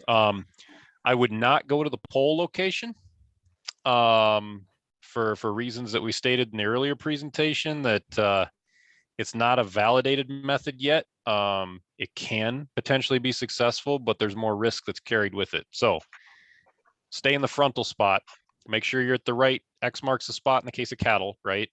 And then if that didn't work, go a little above it, like half an inch at the most, really.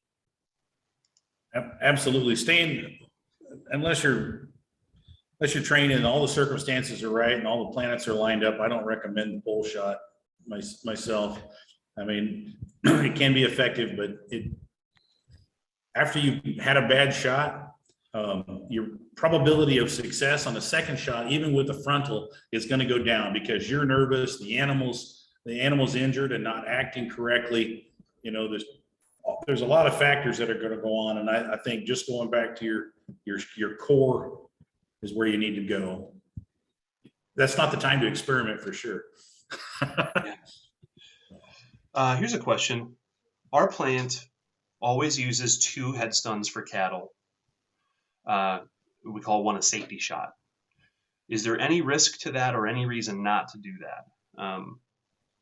Personally speaking, I've seen that in plants before, just to kind of get people in the rhythm of taking 2 shots. And I think it also maybe, I don't know if there's some sort of ulterior motive to not raising questions if there are ever 2 shots, but this is an interesting question to me. Do you guys have any recommendations? So I think it's good and bad. It has good and bad for me. I think if you do 2 shots, you need to make it well established. Don't do 2 shots today and 1 shot tomorrow and 2 shots next week. Don't switch it on that one. Stay with it. If you're going to do 2 shots, it needs to be well established with your inspection team and let them know, hey, we've changed our program and this is what we're going to do. I'll tell you right now that a second shot, doing a second shot, if you have a failed stun attempt, won't change the outcome.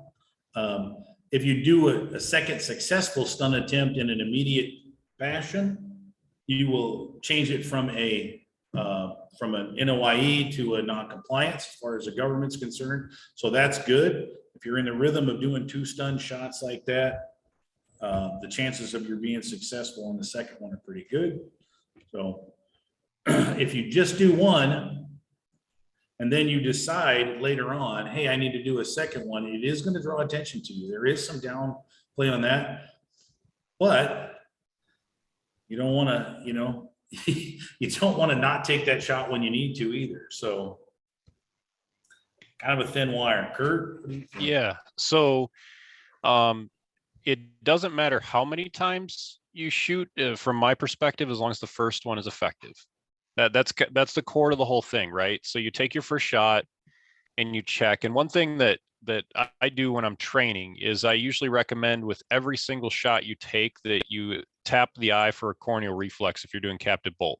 So when I go into plants and I train them that that's what they're going to do to verify every time they shoot. We do that in our university meat plant too. So it's literally shoot and then tap the eye, and then we move from there. It doesn't work with electrical because electrically stunned animals can have eye blink reflexes, corneal reflexes for quite a long time, even after their heart is stopped. So that's the first thing I want to mention is the first shot has to be effective. The second thing too, that kind of goes along with what Jason said, is there are times where if I've got an animal that I'm slaughtering that in particular, if they're a little more fractious, like if they're kind of wound up ahead of being brought in for restraint, at the time that we restrain the animal, there are times where I'll turn to the inspector and I'll say ahead of time, I'm going to put 2 shots in this one. And I decide that ahead of time. And then I share that with the inspector. And then I make sure my first shot is effective, but I'll put a second one in anyway. And the reason I do that with animals that are a little more wound up is because that's when things tend to get a little strange. You know, when physiologically that animal is functioning differently, right? You get a big epinephrine dump or something right before they're brought in for restraint, and then things are not nearly as predictable. So that's usually when I'll do it. Like in the case I'm thinking of, I had one earlier this semester where we had a steer that came in that was just scared and didn't have a buddy with him. And so it took us quite a while to get him in for restraint. We had to be pretty patient and calm with him because he was so wound up. He was like lunging at people. So we got him in for restraint. And then that was the case where I turned to the inspector and said, I'm going to give him 2 shots. And we had a full class of students for our meat science class standing by for that as well. Communication is key in those situations, right? So first you have to make a good choice on the front end. So in my case, I felt that was the best choice I could make, operating the stunner, and then clearly communicate that so that everybody that's there knows exactly what is going to play out. Usually that sets you up for less risk of failure. Just clear communication with your inspection team will gain you a lot of trust. If you've got inspectors who are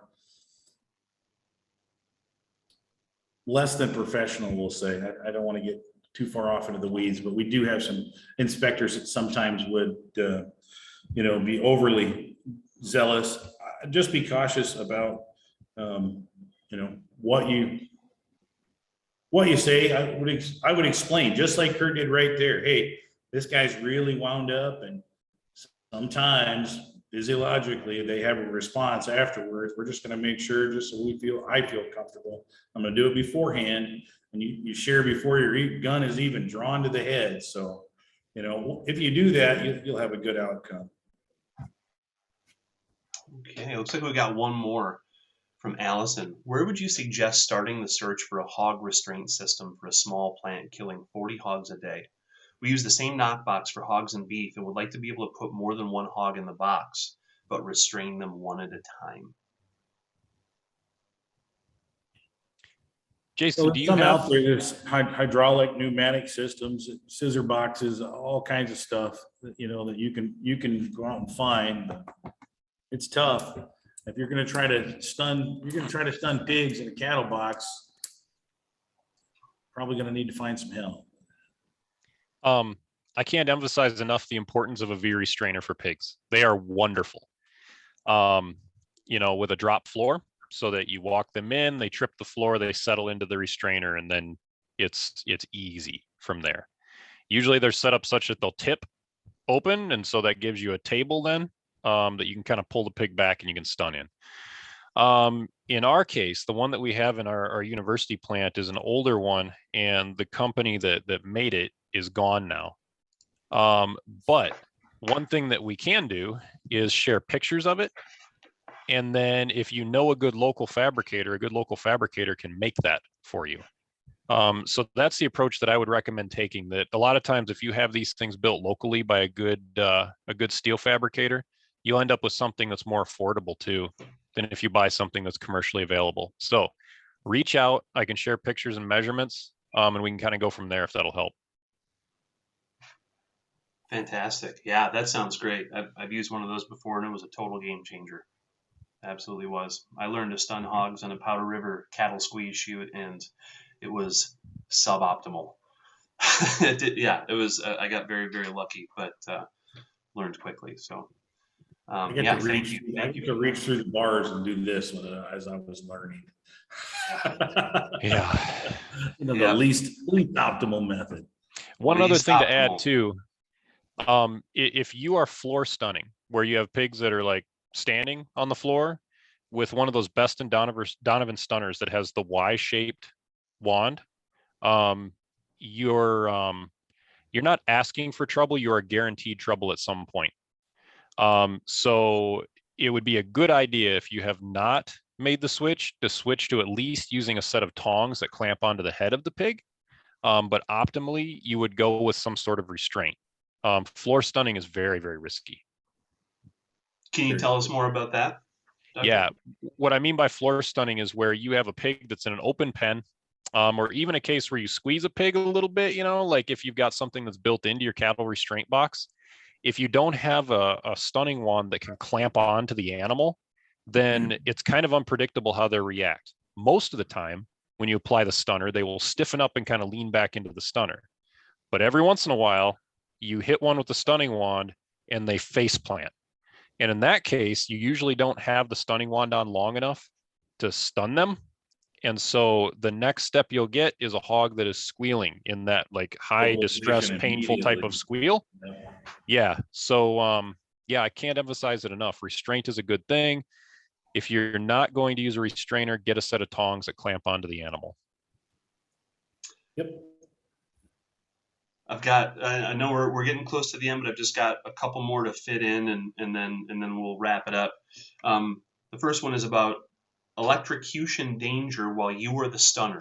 So what is the danger of touching the animal or touching a metal box or whatever it is? Where's the danger in getting electrocuted with the Best and Donovan? And the last one is, can you replace the Best and Donovan Y-shaped stunner with tongs? Are they compatible? Mm-hmm. Yeah. Okay. And then we'll close the questions from there. Are you okay if I jump on this, Jason, or Yeah. do you have stuff to add? Okay. Go ahead. Okay. Sorry, I get a little excited and then I start jumping all over this. kind of comes from Temple, I think. But anyway, so the first question was electrocution risk. So electricity is it's a tough thing to track down, right? Because you can't see it. It'll follow the path of least resistance. So there are some things you can do to make sure that you are not the path of least resistance. One important one is make sure you're wearing rubber-soled shoes. Make sure that those rubber-soled shoes are not wet inside. If you're one of those folks that are wearing boots around your kill floor that have cracks and stuff in them and your feet are getting wet, it's time for new boots. You should not be electrically stunning in those. The next thing, if you're using some sort of restraint device, you want to make sure that it's lined with some sort of insulation. It doesn't take much because all you need to do is make sure the path of least resistance is the pig and not your restraint. So in our case, like in our university meat plant, we line with 1/4 inch thick plastic sheeting. It does not take much. It's just got to be enough to make it harder for the electricity to get through.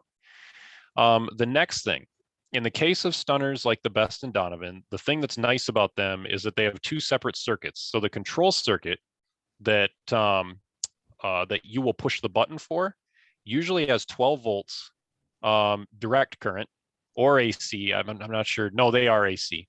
But anyway, they've got 12 volts that flow through that circuit. So it's real low. It'd be like if you licked your fingers and touched the post on a car battery. It's not going to kill you. It's just going to make you feel uncomfortable. And then that's linked into a contactor that sends the higher voltage to the electrodes on the wand. So that type of system's a little safer. Another thing you can do to help yourself that I always do when I'm slaughtering hogs and electrical stunning is I also wear rubber gloves too. So I tend to glove up both from a safety standpoint and then also, from a safety standpoint for knives and then also from the standpoint of, electrical insulation too.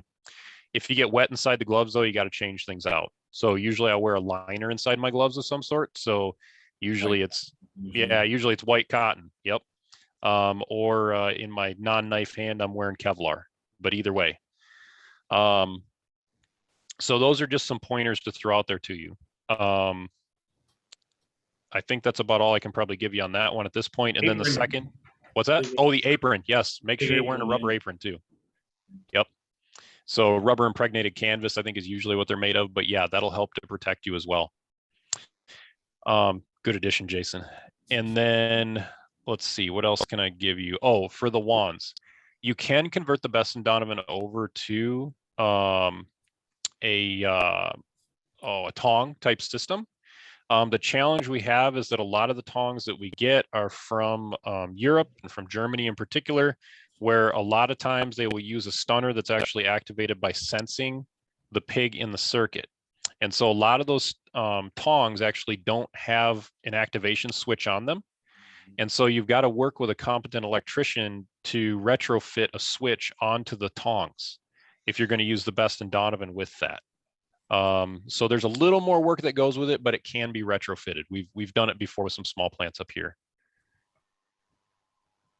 The challenge with that is, and I've used these tongs, when you grip on with the tongs and then having to fumble with a switch, it might not be the best, the most optimal use, because that pig, as soon as you grab them with the tongs on the head, they're going to start bucking.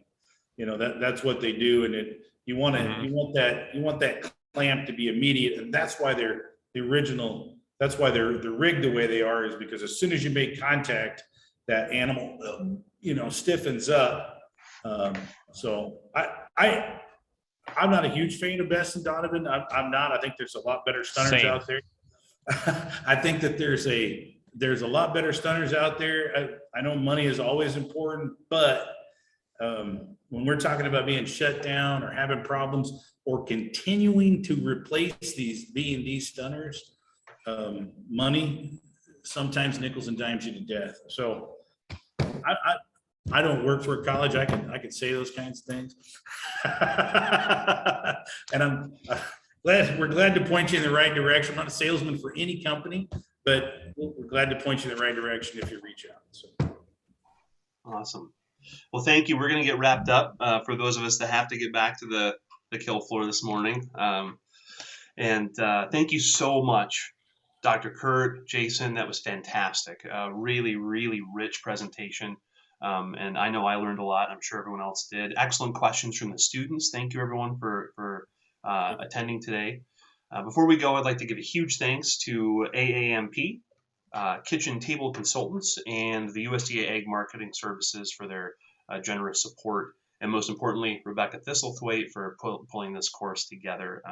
She did a fantastic job, and we've all really enjoyed it. We're going to be launching a class this fall. It's going to be a 12-month intensive mastermind group for processors who want to scale. So it's kind of taking this course and blowing it up, going way more in depth. We're really excited about it. So stay on the lookout for more information there. That's going to be a deep dive into all of the topics that we've covered over the last 6 weeks. We'll also be sending a final evaluation for everyone that we'd love for you to fill out, because your feedback is what allows us to put these courses together and really spend our time zeroing in on exactly what you want to learn. So your feedback guides the course curriculum. Please use and join our niche meat processor assistance network listserv. NMPAN is what you search for under Google Groups. So over 1,800 people who are industry insiders, right? This is extension agents, professors, meat scientists, plant managers, operators, everybody in the industry is part of this group, and it's like a help desk. You can just ask questions, and it's very interactive. And then we also have a Facebook group called the Small Meat Processor Support Group, which is a little less formal and is open to everyone. So thanks again to everyone. Fantastic session, and until next time, thanks everyone. Thanks. It was fun. Yeah. Thank you, everybody. Good to see you again, Kurt. Same to you, Jason. All right. Bye, everybody. Bye, everyone.